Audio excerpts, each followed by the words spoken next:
I recently attended a trainee business seminar which was held in their offices in northwest London. Getting all your ducks in a row. Capital raising for early stage businesses. The speakers were Paul Mann, Investment Director at Eden Financial, and Lee Corey, Partner at Jago Capital. The seminar was absolutely inspiring and informative, with good advice and top tips when seeking funding from investors.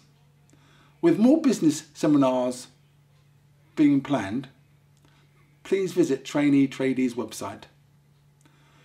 Jewish Online Magazine was fortunate to obtain permission to video this business seminar.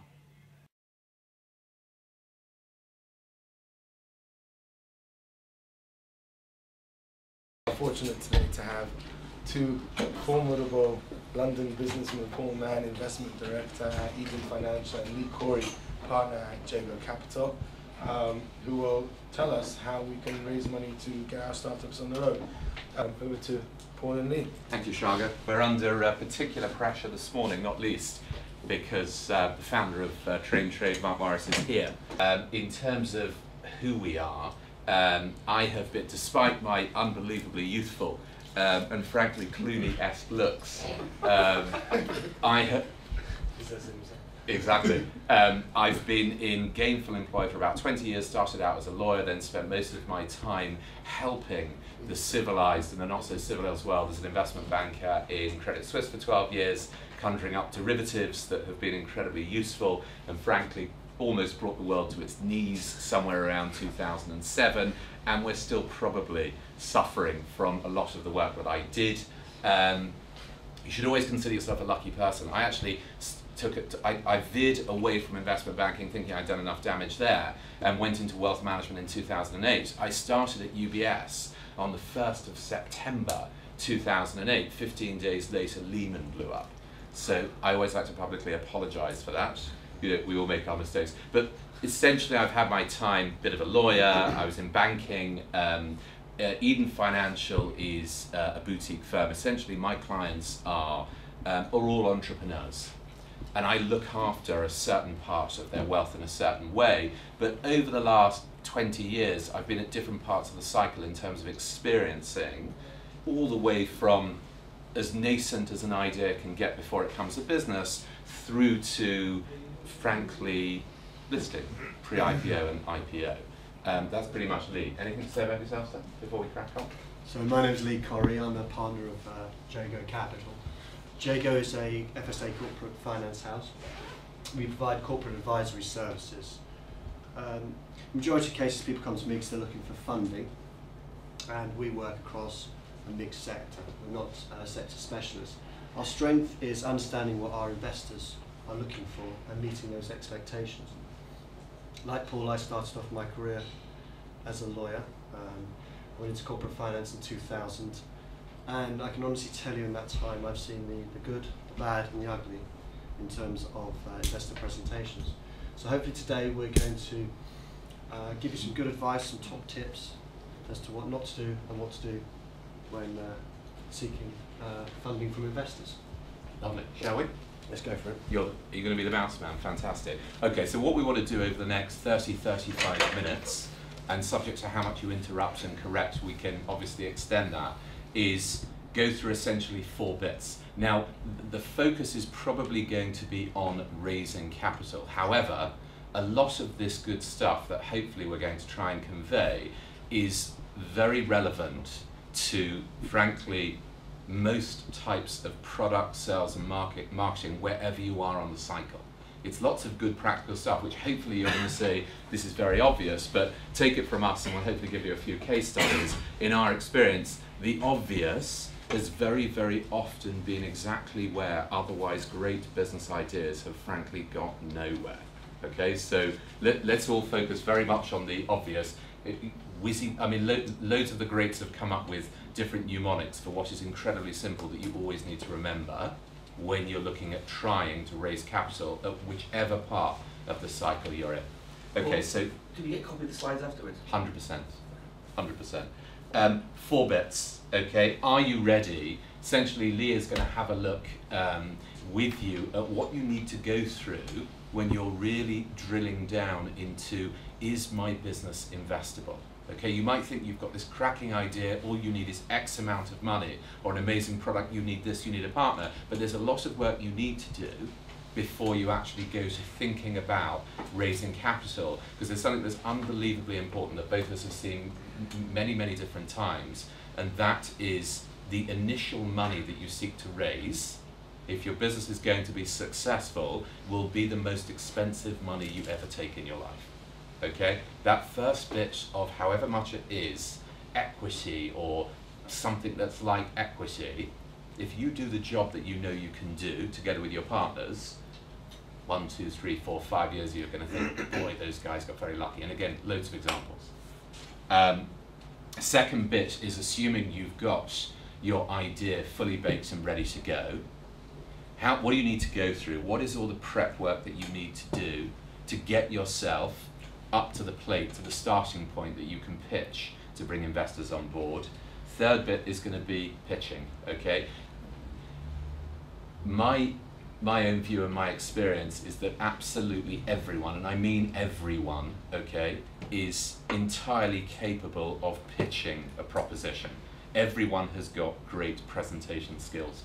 There's no question about that, okay? It comes down to a few practical things, and practice is absolutely essential. So we're going to go through how you really need to pitch and what you need to go through, and then it's about closing, okay? You'll have done a huge amount of work if you finally get yourself to that dream investor, or if you get yourself into the client who's going to buy your product, or come and partner with you, or join with you. How do you close it? How do you make it happen?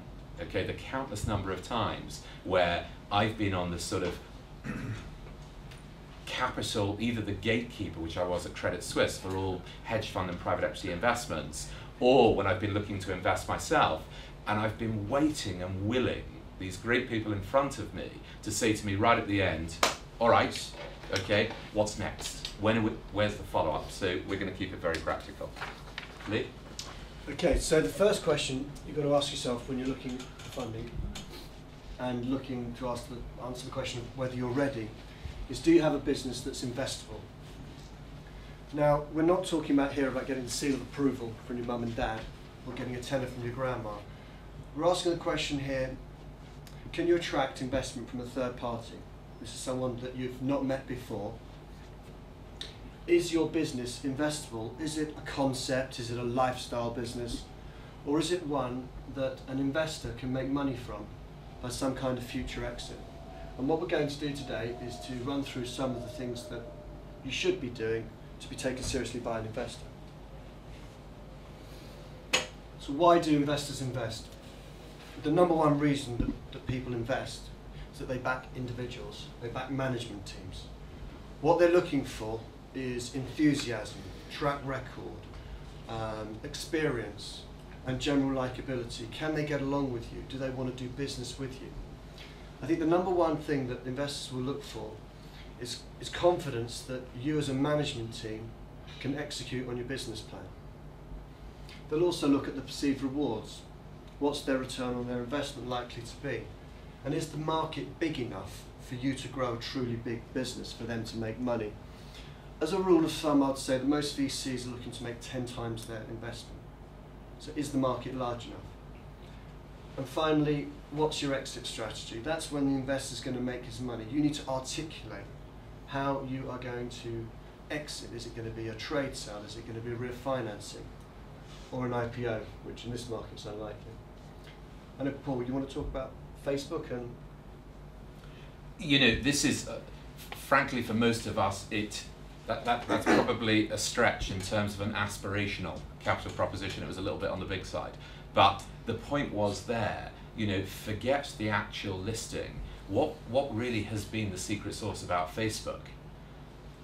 This emotional connection that people just wanted it, and they wanted to be on it, and they loved it, and they wanted to be a part of it. So when it came to the pre-IPO, I had a couple of clients who got involved very early in the private funding stage, probably about 3-4 rounds before the actual IPO, And in the case of one client, I absolutely forced him to sell about one stage before Facebook got anywhere near to IPO. And then when it came to the actual issuance, I had a number of clients who said, we're going to have this, we're definitely going to have it. I said, it was very hard to keep them away from it.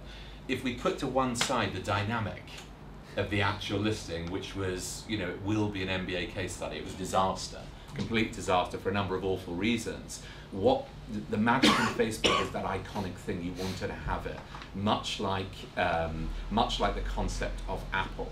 So really you want to, when you're thinking about your own proposition, you've got to analyze it at many different levels, but aspirationally, can you be somewhere near a Facebook or an Apple in terms of, you know, you've got a segment, a particular sector who would love to have the thing that you want to market. I also think that it's worth noting that everyone, at every level, people were backing management. People had this perceived idea of where Facebook was going to go to, and the market was only going to get bigger and bigger and bigger. Now, whether it does or doesn't, it's not relevant for this point. The point is that that's why people backed it. Can I ask? You said a couple of things which this whole Facebook thing, I watched it and it was quite interesting for me. Number one, you said that they were backing management, right? And my question is, you know, some of us sitting here, we think we're going to be in the next Facebook or whatever, you know, how, I mean, Mark Zuckerberg's 27 maybe, 26, 27 years old, right? At some point they must have said, okay, he's done something and he must be some sort of a genius. But it's, any 26-year-old, this is way, way, way beyond him, beyond anything that he could have engineered. Right, so you say, yeah, they're backing management. At the IPO, is that what they were backing? Number one, right?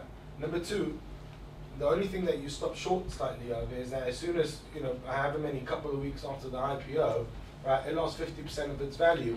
Whereas you compare it to Apple, Apple continues to rise and rise and rise. And I mean, one of the fundamental differences is that Apple actually has a product that it sells, whereas Facebook doesn't really. So those kind of things are a bit puzzling. You know, are they backing management? They wanted it, but it's lost 50% of the value. So how does that all kind of tie up? I think it's. I think the better part to focus on is the concept. There's two things in there. Let me give you one very practical point to bring out of that about age and enthusiasm and experience and the reality today.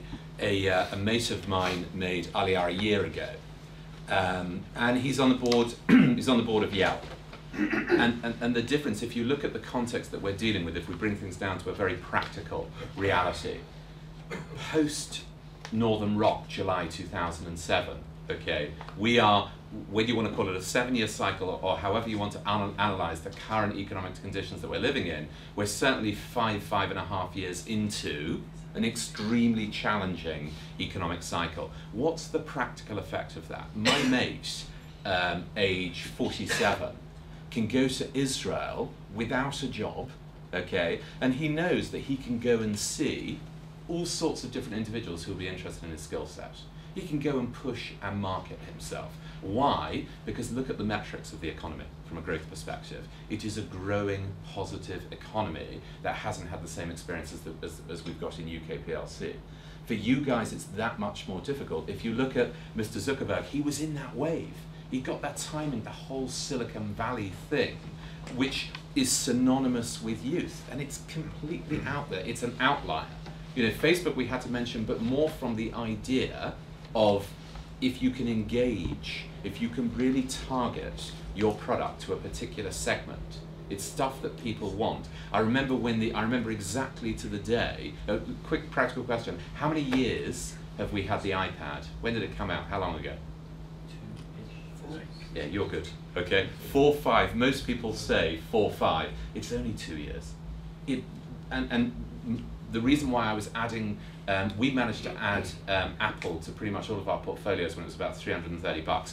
I only added it for one reason only, and that was the iPad. Okay, why? Because the iPad is the single most unnecessary piece of kit and toot that everyone in the world wants. And I know many of you are going to say, oh rubbish, I need it, I can do this, meetings, that you don't need it, okay? And that's his absolute genius. He has come up with something that people want.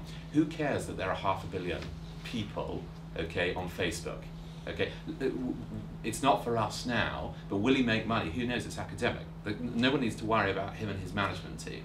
The viability, that's why I didn't want to focus on the actual practical viability of a Facebook. And many people can try and pick holes in Apple. Again, not that Apple's going to worry about it, but it's more this concept of trying to, really think, whatever your product is, you need to think in very, very practical terms about who will I target, who is going to want this, ideally who will love this. None of us need to be depressed about the economic reality today, because let's be clear, the single most important political agenda item today is where is the entrepreneur in this country, okay? If you delve if you look at government initiatives, the next election will be won or lost on not just the employment or unemployment, but the entrepreneurial spirit. Is UK PLC still viable? There are loads and loads of initiatives and funding available, not to day one startups, but in different sectors. There are increasingly more pools of capital that the government is being forced to make available to try and recreate that entrepreneurial spirit here. So there is a lot to be done if you know where you're targeting it. Section 2, the 5 Ps actually comes from Octopus, doesn't it? And let me be clear, sorry, one point, because in terms of what your product or what your new business might be, even though Lee was using the language of a venture capital fund, in many, many different cases, as we know both at Train Trade and elsewhere, your business to get going might not need a huge amount of money, and very often you're going to look to friends and family. My own personal experience, and this goes back to when I was seeding very large hedge funds, I would have a real problem, to be very frank with you, with any individual who was coming with a new business proposition who wasn't happy to take money from friends and family. It's conviction. So if your new business needs £10,000 to start up, or 100, a million, it doesn't matter. I want to know that you're happy to either bring on, in any which way, I want to know that you're happy to invest your friends and family money, because that shows me that you've got absolute conviction in your proposition. I've had a number of instances where people say, I'd rather not, I don't want the aggravation, I like to keep things separate. It doesn't work. It really doesn't. It's extremely difficult to be credible if you're not happy to take that. So what we can be talking about here is very modest sums of money, all the way up hopefully to very large sums of money. So the 5 Ps, we've got lots of different anecdotes of situations where, as I mentioned, otherwise great propositions fall down on these 5 Ps. Proper preparation prevents poor performance. Not that easy to remember, let alone get off the tongue. But super practical things. When it comes to targeting the individuals that you think will invest in your proposition, when you think they will buy your product, you've got to use every possible means available. You've got to use your network and your shadow, not just Google, but you have to discreetly find out specifically why these individuals would be interested. You've got to go out of your way, not just to perfect the proposition that you're going to put in front of them. You need to find out personal stuff about them. And the reality is today, there's a frightening amount of information that's publicly available, and often not so publicly available, about all of us. So when you go in and you can subconsciously convey to the individuals you're sitting in front of that you know who they are, because you are bespoking this proposition to them, people absolutely love it. And again, it's not quite for now, but I know myself in situations where I've been out to raise capital, you want to hook people ideally within 90 seconds. If you can throw out one small, seemingly subtle point that creates some personal nexus with the individual in front of you, you've got them. The last 3 minutes when you're walking out, if you can, in that sort of schmooze, putting on the coat time, that's very often when the pendulum can swing to the positive, and frankly, it can go the other way as well. When you let your guard down, a lot of very savvy, nasty, seasoned investors will be looking to see, okay, done the pitch, I want to now get you. I kid you not, for those of you who are old enough to remember, it's the Columbo effect, okay? Really serious. When he's putting his grotty old Mac on, that's when he solves the case. Okay, so literally from you walk in to the second you're out. And I remember my first boss always told me, never ever chat when you're in a lift or when you're going out the building. Wait until you're very clear before you start talking to your partner or whomever about how you went. You need to be completely focused on the individuals that you're pitching to. Someone summed it up for me once. He said to me, because they say it's not what you know, it's who you know. It's what you know about who you know.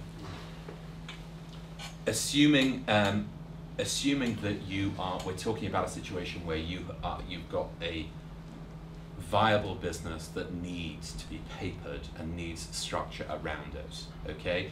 Let's be very clear, if your business is a sole trader, if you're on your own, that's very tough. It's not impossible, but it's very tough for a lot of practical reasons. In my situation now, I've been looking for a partner for many years. I've got a partner. So while I'm talking to all of you, he's been at the desk since 7 o'clock this morning, trading, looking at markets, talking to clients, doing whatever he needs to do. It's very hard when you are a sole operator, okay? So ideally, as a minimum, you'd always be 2. You know, for the kind of situations that we've seen across a bunch of different sectors, typically 5 or 6 seems to be the starting point to get most things off the ground, but not essentially. In terms of your presentation, we had a recent case with a couple of guys that we actually worked on together. Fabulous guys, fabulous proposition, we really get it. But the document they put in front of us, unbelievably, was circa 1983 PowerPoint. And we couldn't work out initially as to whether this was the shtick. Was this in fact some sort of retro idea that they were... But we got confused very quickly.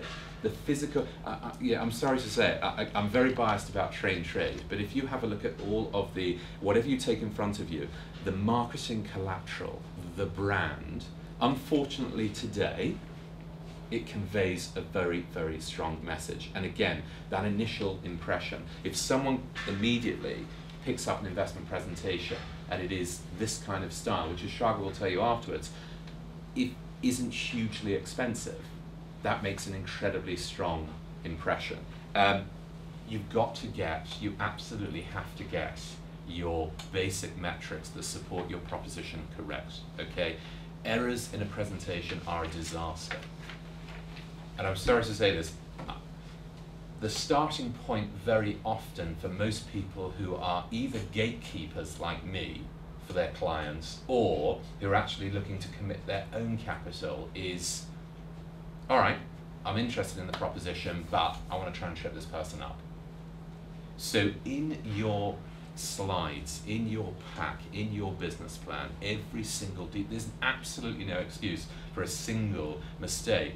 And forgive me for saying, when it comes to language and grammar, I've been in a number of situations where quite mean individuals will not let you get back onto your pitch. They will focus on that grammatical error, because it immediately, anything that is an error conveys some feeling of, I'm not sure about this. And every single thing that you want to do, both verbally and practically in terms of how you present, which Lee will come on to shortly, has to convey confidence and trust. Okay, you're looking for money, you're looking for people to give money to you to invest or to put into your product. Okay, so everything needs to be pristine, and the reality is you can always get help to get it pristine. There's no excuse today. When it comes to practical situations, I'm just about, for a particular client, just about to sign up to an oil investment, which has been a struggle for me because it's in Pennsylvania and I've not physically seen it. It's wildcatting, it's not my space. So what was incredibly important to me was their pack of documents. Okay, so I was able to do, I'm uncomfortable because I wasn't able to do practical operational due diligence, but I went through word by word every single one of their legal docs. Okay, and the fact that they're using a credible law firm was absolutely imperative to me. You need to get all of this tied up, depending on exactly where you are in the cycle, okay? If it comes to looking for anything like a reasonable, a material amount for you of seed capital, you need to think that in addition to your own credibility, investors will want to see what we call a football team, a lawyer that you're working with, an accountant, that you're working with, some other individuals that will add to the veracity of your proposition. They'll add to your credibility. This stuff speaks to both the value proposition that you're going to put into your business, okay, that needs to be documented in the business plan, and also the papering that goes on around it. There is nothing as compelling as within days or a couple of weeks, depending on what the gestation period is that you're looking for, to being able to send your prospective investor an email, or better still, hard copy of the documents that they can use to invest. So you need to think about all of this stuff from an early stage.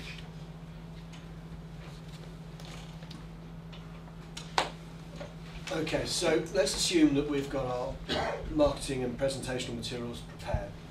Frequently when I see businesses, when they're early stage businesses, the management team will be made up of a couple of founders. They may have some staff. Often they haven't got experience in raising money, and they've frequently never exited a business before. So what I often suggest to them is to add to their management team some supporting staff to fill what I call the experience gap. The number one is a finance director. Frequently people do not have the financial expertise to establish a credibility with an investor. At the end of the day, the investor is going to be giving you a lot of money. He wants to know that someone is going to be the protector of that funding. The next two roles will depend on really your space, but frequently I've suggested to quite a success bringing in non-execs and chairmen that can illustrate to an investor, for example, that you can build a business because they've got experience in it before. I can give you an example. I acted a couple of years ago for a technology business. Three very strong founders had put together a very innovative platform in the mutual fund space. And they were made up of a team. They had a finance guy, a technology guy, and a sales guy. We decided to go for funding and have a two-stage approach. We'd go to high net worths with experience in the financial services business, so they'd understand the space, and would speak to the funds, the technology specialists, so they'd understand the technology.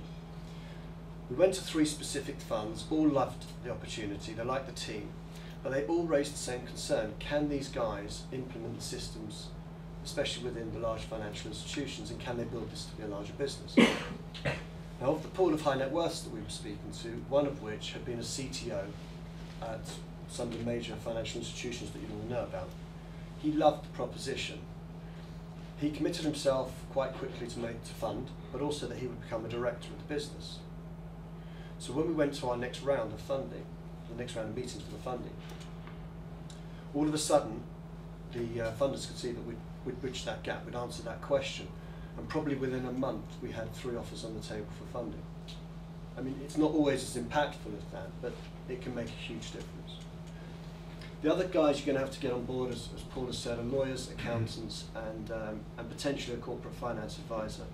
The lawyer you'll need on standby, because as soon as you do get interest from your investor, you'll need to paper and document the deal. And it will look very shabby if you then have to start instructing someone and someone's not in place. Accounts, obviously, you'll need your accounts to be up to date, properly prepared, and a corporate finance advisor. That's what I do. I'm always going to say it's useful to have. But a corporate finance advisor will take the strain away from the fundraising. I mean, one thing we've got to remember is that this is a very lengthy and detailed process, and you've got a business to run at the same time, and it's very difficult to juggle both. So having that kind of oversight and advice can actually be very useful. I thought you were going to flick it up. Right, how do you find an investor? I would say in 2012 it's probably never been as easy to identify who is investing in your sector. I remember when I first started in corporate finance, and it was only 12 years ago, people really didn't market themselves online. It was all about who you knew, what your personal relationships were like. Today, everybody's looking for the next big investment opportunity, and they market themselves openly. You can go to seminars, you can go to networking events, and you'll meet investors. I mean, your good mate Google, he'll tell you about who's investing in the sector. People's websites will tell you a lot of detail about the individuals. LinkedIn will tell you a lot about what they're like, what they like. It's much easier. But I think wearing my corporate finance hat, I would always advise that the first step would be to go to someone that actually can not only introduce people to you, but actually can help you through the process. Putting together the executive summary, the business plan, overseeing the financials, do they make sense? Finding you the investor and helping you negotiate the best deal possible. If you do want to go it alone, as I said, online research, it's all out there. Attend networking events. I know that Trainee Trade put on some good events, and there are lots of events to go to. But also, as Paul said, speak to your contacts, speak to your contacts' contacts, speak to your advisors, speak to their contacts, just speak to everybody that you know. As I said, people are looking to make sound investments. You've got to be tenacious. That's the thing, as hard as it is, there's just no excuse to do it. Pretty much everyone is entirely accessible. And our experience is that, of course, we can all get lost at a macro level in all of these big headwinds that are coming our way that mean, oh, everyone's too nervous, this is the next black swan, this is the next blow up. On a more practical level, the media talks all the time about the wall of cash. Believe it or not, as tough as things are, there is still a considerable amount of cash on the sidelines that's waiting to be deployed. And again, to my point earlier, what's the single biggest problem in this country today? A lack of ideas, okay? And if you think about that demographically, that's not just a problem today, but if it goes on and on, you're creating a generational issue and a gradual decay of UK PLCs. So, as I said earlier, there's a lot of will to encourage people to come up with good ideas, and you've got to have chutzpah, you've got to go for it. The concept of cold calling, as Lee is alluding to, has somewhat disappeared. Everyone puts themselves out there. There's no not connecting with everyone. And our experience, and I've got a bunch of different examples, is that people love to be cold called, and the number of individuals. And I remember a colleague that I used to, believe it or not, I used to work with in the States when I was based there for a while, and he used to cover all of the big corporates, and he said he used to have tea in the library with old man Ford every week, who used to bemoan how lonely he was. And he was this iconic figure in American corporate history, and no one used to call him. Those people are accessible. You got to go for it, and they like it. And even if Shaga, this is not Shaga's moment, but he is the king of chutzpah. He will call anyone, and his experience, as you can speak to him subsequently, is people will at least politely say, do you know what, thanks, but not now. But at some point they'll remember it and they like it. So you need gumption to do it. I think even more than that, some funds will even have open days where you can just go and speak to them for half an hour, and they'll give you advice on whether it's a good idea, whether it's a bad idea, whether you're going on, off course, on course. I think people are open. So once you've identified who's in your space and who is an investor, the next question is, who do you want as an investor? I think the mistake that people make is they don't realise that getting investment is the start of a relationship. It's not the means to itself. I frequently liken it to getting married rather than having a one-night stand. I've tried to make this point with a couple of pictures here, one of my wife and one of Paul's. I'm going to say which one's which. But seriously, it's imperative that you have a good working relationship with your investors. At the end of the day, tough decisions will need to be made, both in good times and bad. And you've got to make sure that you can get along with someone. People often just think, oh, I'm intimidated by this investor, but it's the money, that's what's important. But that can often be a recipe for a disaster. Then the next question you have to ask yourself is, what kind of investor do you want? Do you want a generalist or a specialist? Are you looking for someone to be active in the business, or someone just to give you the cash? Now, the cost implications of either of those choices are quite stark. We can talk about that. An active investor will want to take a board seat. He'll want to be paid for being on your board, and he may get in the way. On the other hand, someone that's passive isn't adding any value, in helping you. In the same way, with a specialist, they'll value their time more, and they may want more from you. A generalist, a normal high net worth, may just say, let's just do a quick deal and then we'll see how it goes. There are big differences. Still Keeping it in the very practical, I had a situation very recently with a fabulous pharmaceutical company that I got involved with a couple of years ago. Absolutely love it. It's a very innovative proposition, but unbelievably simple. Okay, it's about kids medicine. For those of us who've got kids, it's frightening to learn that, with one exception, Calpol, there isn't a single kids only pharmaceutical product on the market today. They're all for big people, and they just dilute and distill, and so this is a proposition that specifically clinical trials adult drugs, all well baked and established, and creates them for kids. Fantastic. It's a third round funding now, and I was speaking to the CEO last week, and she told me that she was quite disappointed because they had a pitch with a couple of individuals who are private equity partners, and they've recently had a liquidity event, and thought this was going to be perfectly in their space. What it comes down to is that they are private equity partners. Okay, they've just sold out a business that's been their life for the last 3 years incredibly successfully. Notwithstanding it, I spoke to them, they think the proposition is fantastic, but psychologically they can't cope with that kind of investment.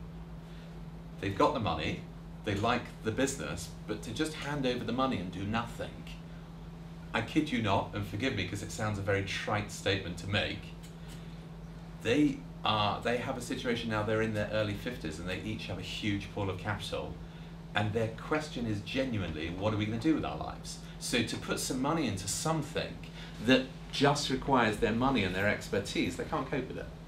Okay, so as challenging as your situation is, you need to really bespoke your offering to get the best results. Recently as well had a lovely situation which involves raising some money for an interesting, not a Wonga, more in the slightly more civilized space of second charge lending, and a great business with all the headlines that I love, which is difficult to come across unless it's there, and that is, I've known the principals since for 23 years. It's a family business. They've been in the business for essentially for over 15 years. They've got a gorgeous track record, and they're ramping up now. They're taking it outside the family.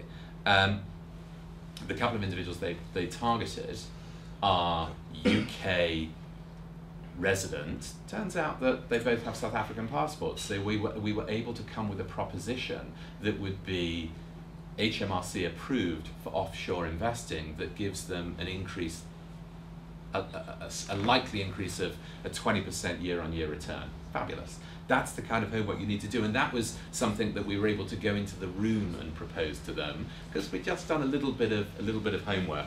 On the very practical side, you know, in terms of this doing homework, the individuals you get into a room, often you can get individuals into a room for all sorts of reasons. Okay, within your network, you'll get a referral, you get a recommendation, the friends and family stuff. Someone has a word with such and say, do you know what, these guys are starting something up, I'd like you to go and listen.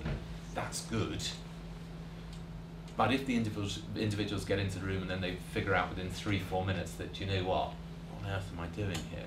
I don't like this space, I don't like this sector, this is too spicy for me. It's not going to work for me from a tax perspective. Okay? That referral is not going to be very useful to you. So it's stuff that unfortunately we've experienced too frequently as not having been done. And the tricky thing is, you can get people into a room once. If it's not bespoke, if it doesn't make sense, you ain't getting them back. Okay? So this is incredibly valuable stuff to you. I think just on this point, it's also worth saying that understanding what an investor's investment history is can be very useful. When you're trying to work out who you want as an investor, it's important that you do your due diligence on them, like they will do on you. It's always useful to speak to a couple of companies that funds have invested in to understand what their experience has been. Because what can happen is that you'll meet with the guys that will will make the decision as to whether to make an investment, but they may not be the same people that work with the companies going forward. And you need to know what that person's style is, and whether it's going to work with you or clash. And a good fund won't mind you speaking with a couple of their portfolio businesses. On to the couple of words about the super practical stuff. You have got your business fully baked, you've got some people in the audience, you've targeted them, and you've arranged the meeting. The logistics are so important, and we've all got these stories and you think, yes, this is trite and it's so obvious, but coming early, being calm, being prepared. If you're presenting with your partner, we'll come on to rehearsing, but literally at the most practical level, when the individuals come into the room, or whether you're going into their room, you need to have fully pre-baked every logistical detail that you can do, because it looks so good. And if you have a technical failure, we've had this a couple of times, we had it once here, and we were so impressed. Someone was pitching, they were doing their, it was actually that machine, I think, that let them down for a couple of minutes. What I loved was that the guys immediately picked up their document, said, look at this, I'm going to talk to you, don't worry about that. It conveys confidence. Okay, you've got to be ready for every eventuality. And if you've scoped out, if you've specced out the logistics of where you're going to be presenting to your would-be investors, you can do that. You bring with hard copies. Okay, if you anticipate, or rather if you can see that there's going to be some sort of technical failure, don't let it stump you. Okay, for goodness sake, don't get flustered if clearly if the fire alarm starts going off and smoke's coming out, then you probably need to take a view, and you know what, you might have to revisit this opportunity, but I'm sure the individuals will understand. I think just also on a practical note here, it's always worth finding out who's going to be at the meeting, how many people you're pitching to, and where are you meeting? Are you meeting in a coffee shop, or are you meeting in a room like this? Just so, as Paul says, you can be prepared. When it comes to practice, for me this is the single most, it's not the single most important, but it's incredibly important. As I mentioned earlier, it can win or lose. Okay, if there are two of you, if there are three of you, you've got to rehearse absolutely everything. This is incredibly important to you. Okay, so you need to have done as much time as possible. This was to my point about, many of us think, oh, we can't present, we're uncomfortable, I hate getting in front of lots of people. You can't, it's not true. Absolutely everyone can do it. And we've worked with, a few individuals. I had one situation that I literally had 3 months working with two fantastic guys who started off as, I would argue, as inarticulate as I've ever come across. And it was 3 months, and it was rehearsing, it was turning pages, it was absolutely punishing. It felt I think it was probably as close as I've ever come to film directing. And when it came to the finished product, which I absolutely was not attending, I only got feedback, the first comments that came out were, one of the individuals actually said, my only concern was these guys were too slick, which is an issue as well. Because just to turn that on its head a little bit, the reason why everyone is a fabulous presenter is that when I had my gatekeeper role, I always made a point of never seeing the sales guys. That's what they do, that's their job, they will sell you anything. I always wanted to see the individuals like you. I always wanted to see the real people at the coalface. And something that I loved, there are a couple of things that I absolutely loved. I love it when someone comes across, whether it's awkward, difficult, not overly polished, but clearly confident in knowing their stuff. Because that really helps confidence and believability, okay? You don't need to get up and give pizzazz and all sorts, because a lot of people are very cynical to that. They think, oh, you're just the sales guy. You can't be, particularly if it's a very technical proposition, you can't be the scientist, you can't be the individual who's inventing this widget, in whom I'm going to invest my money. So everyone is a brilliant presenter. You've just got to accept the strengths you've got and the challenges you've got, and you've got to focus on those, and you've got to work to it. But preparation is imperative. We had one situation not so long ago where the two principals started arguing with each other. Take it from me, that's not a good thing. Okay, literally, if it's two of you or three of you, every single slide needs to be labelled who's going to do what and who's going to say what, and scripts. Okay, it's not ideal if you go in front of your would-be investors and you read head down from a script. But do you know what? If you've got the confidence to say, we've had this before, an individual said right off the get-go, do you know what? I've never been so nervous in my life. You know what's brilliant about that? Empathy. Okay, be honest. Why wouldn't you be nervous? But say it and say, do you know what? I am so nervous, okay, which I know isn't good. I'm going to read a bit until I get my... That in itself is a confident statement because you're being completely honest, and you know what? You're building empathy with the people who are sitting there. If it's the converse and you come in and you are, other than polite and humble and charming, you're going to get people off on the wrong footing. Practice is essential. Okay, following on from what Paul's just said, preparation and practice is essential. If you're an experienced speaker, you may get away with it, but I think as Paul has alluded to, most people are not. And if you're not prepared, the presentation's unlikely to go well. You're likely to skip from point to point, and it'll be difficult to follow. And I think the worst thing that will happen is you'll forget the main points you're trying to make, and you will not sound persuasive and eloquent. Now, when I counsel and speak to clients as to how to put forward a presentation, I always explain that there's 3 types of presentation that you can give. The first type is the ceremonial. This is what we see at awards ceremonies, you know, like at the Oscars. The second is informative, what we're doing today. But what you have to do, and what we're going to focus on, is a persuasive pitch.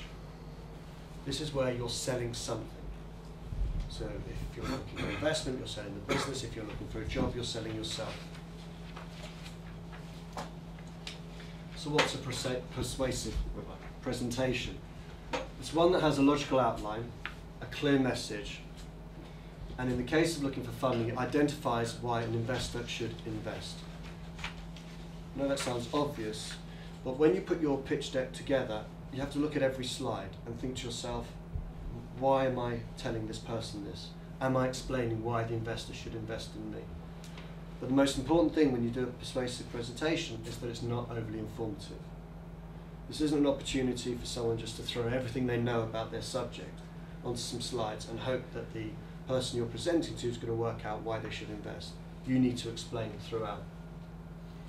Now, I always have a set format when I put together presentations, and for those of you who've been following today, you'll see that it's similar to what we've done.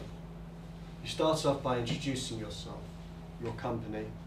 This is where you earn your right to be heard. This is where you build your rapport. Then you set out your outline where you're going to guide and explain what the pitch is all going to be about. And then you have your body. This is the body of your argument. This is going to be the main part of your pitch.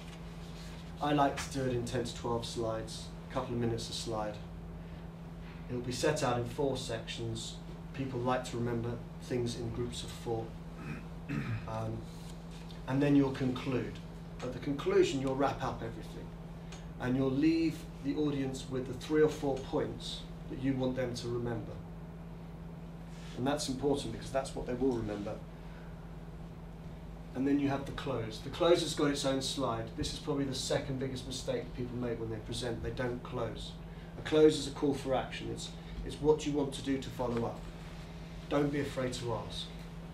If you don't, you've had a very nice meeting and a presentation, and then you're going to wait upon the person you're speaking to act. And then it's like the age-old thing, when should I call? Should it be a day? Should it be a week? Instead, work out in advance what you want from the meeting and say it. Now, when you close will depend on how the presentation goes. So sometimes you'll have a presentation that's very interactive. Lots of people ask you questions throughout whilst you're presenting. So you'll close at the end. If it's a meeting like today, where you'll present and then there'll be some questions and answers, you wait till the end of the questions and answers. And you say, right, to follow up, we need to do X, Y, or Z.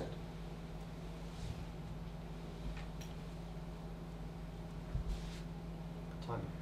There are 2 bits to timing. I pretty much without exception start every meeting, whether it is a cold situation or frankly whether it's a well-established client situation, with the first question is, how much of your time do we have? And you've got to work to that.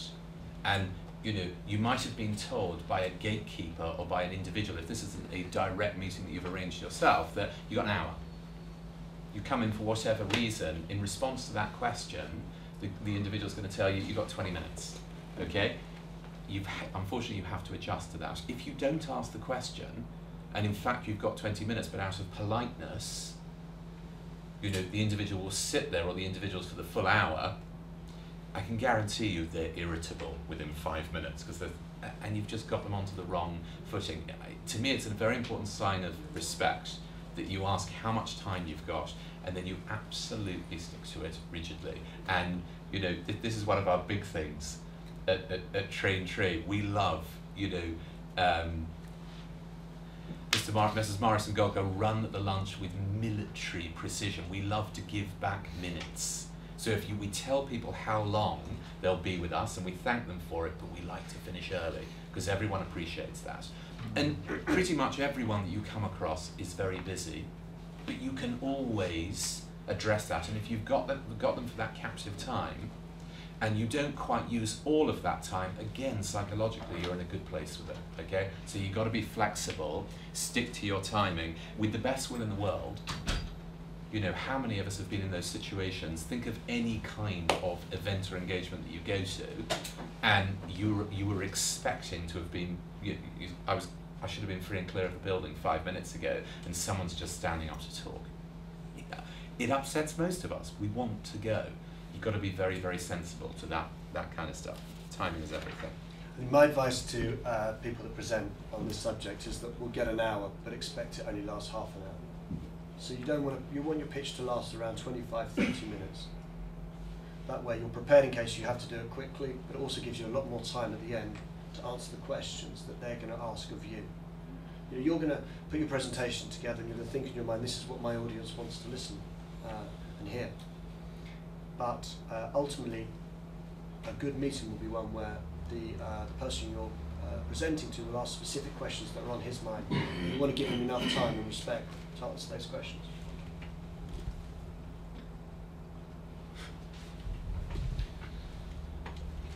I suppose you've got the sort of two stages of man. You've got the look the part and be the part, and then you've got something else. This stuff is incredibly important, and you really have to, we've had situations where we've been preparing individuals to go for important meetings, and they'll turn up to us, frankly looking in a way that they should never look in any circumstances. And even though it's uncomfortable and it's personal space and it's embarrassing, these kind of practical points are absolutely essential, okay? Depending on your audience, okay, you've always got to look incredibly crisp. And it was one great guy, a client of mine, who said to me many years ago, he said to me, this won't come across well, but it was meant in a nice way. He said, he said, who are the people who wear suits and ties and shirts like you? And I said, go on, who? He said, people who need to. Okay, and this is a guy who walks around in a shell suit because he can. Now, I can't, and I suspect that that's one of the many things we've got in common here. And I know, we've been through so many different cycles now. Mayfair is a busted flush, the whole hedge fund thing, walking around in jeans and chinos and the whole bit. Whatever your look is, whatever is the appropriate look for what you're doing and to whom you're speaking, okay, it's incredibly important. That stuff you've got to concentrate on. And in many, many cases, as we know, if you make a lot of effort and yourself, your partner, the three of you, the four of you are really sharp and you've come here. One of my favourite cases was that 3-month case. I'd arranged an interview for him at 9 o'clock. He turned up at 7. And I said to him, as a joke, you're wearing your wedding suit. And he was. He'd married 7 years prior, which for many of us would be incredibly impressive to go into it. That's another thing. But, this guy, this was part of that preparation, and he was absolutely psyched and ready for it. So this kind of stuff, again, the logistics are very, very, very important. Okay. Closing the deal. So we've got to a point now where we've written our presentation, very persuasive. We've turned up on time and we're wearing our best tie. We get an offer in. What happens next? So the first thing that you'll receive as a term sheet, and this will be an offer from the investor setting out the commercial terms. Term sheets are not legally binding per se. There may be a couple of clauses that are to do with exclusivity and confidentiality, but they're not legally binding. But they are used as a reference by the lawyers when they're drafting the investment agreements. So you have a very fine line to draw here. How much time do you spend negotiating heads of terms? So on the one hand, they're not binding, but on the other hand, they are going to be used as a reference point. My advice is always to get as much done as quickly as possible and get the investor to move on to the next section. There's something called deal fatigue, and people just get a bit annoyed if you drag things out for too long. The next thing that will happen is that the investor will do due diligence on you. That normally takes the form of a detailed questionnaire where they'll ask lots of questions and ask you to produce lots of documents relating to the company structure, and various matters relating to the business. They'll do a site visit, they'll want to meet your staff, and then they'll start negotiating and finalising the investment agreements. The investment agreements are drafted by the lawyers, and in the main two things that the investment agreements deal with are the mechanism of the investment and also the relationship between the shareholders post-investment, what you can and what you can't do without each other's consent. And then you open up a bottle of champagne, you toast your success, and then you hit the finish line. But really it's the start. It's the start of the relationship, and this is where the hard work starts. You have to build a business, and now you've got an investor to make some money for. Can I bring out one other, for me, very important point, which is probably seemed to be antithetical to what we've been trying to convey for the last 50-odd minutes: rejection. How you deal with rejection is incredibly important. No need to dive into this from a psychological perspective, but my partner loves rejection. Okay, he is a former semi-pro cricketer like me. He's an athlete. He's a great sportsman, and it's incredibly motivating. And rejection does happen. So when it comes to when you're trying to draw out next steps, one of the individuals says to you very curtly, "All right, fine, I've had enough from you. I'll go away and think about it, whatever." Okay, when you get a knockback, when you get a brush off, when you get a "no, it's not for me," what do you do then? Again, this comes back to the 5 Ps. If you have done your work, if you have bespoke your target audience enough, that individual is wrong. Maybe that individual is grumpy that morning for whatever reason. Okay, there have been so many situations where things have been won out of rejection. You know, I have one quite recently with someone I was working with, and it's an individual that I've known for a long time, based in the States, and together with the individuals who are looking for money, we'd worked out that this was absolutely perfect. The first, second, and third responses were no, not for me, and the third one was "you're getting on my nerves." Okay, you've then got to figure out what how do you then follow on? Okay, you've got to plan with this individual. If it's still worth it, if you've done your work and you know that this makes sense, you've got to find inflection points to communicate, and then you've got to find your way back in. Okay, and that can be very successful. It might not be that you can afford to play the longer game for a number of reasons with these individuals, but never ever accept rejection as an absolute fait accompli unless it is so emphatic, okay, and you'll know that you've got to move on. But real outright rejection, if you've done everything, or at least some of what we've been trying to convey, and you've got individuals to commit some time, other than doing someone else a favour, okay, very often it's yours to lose. So you've really got to focus, as hard as it is, on how to deal with rejection, and that's where you do need a slightly broader coterie of individuals around you. Even if you're a one-stroke, two-person startup, you'll have a friend, a relative, someone with a bit more experience and wisdom you can speak to, and always focus on the opportunity that comes from rejection. Are we done? Mm-hmm.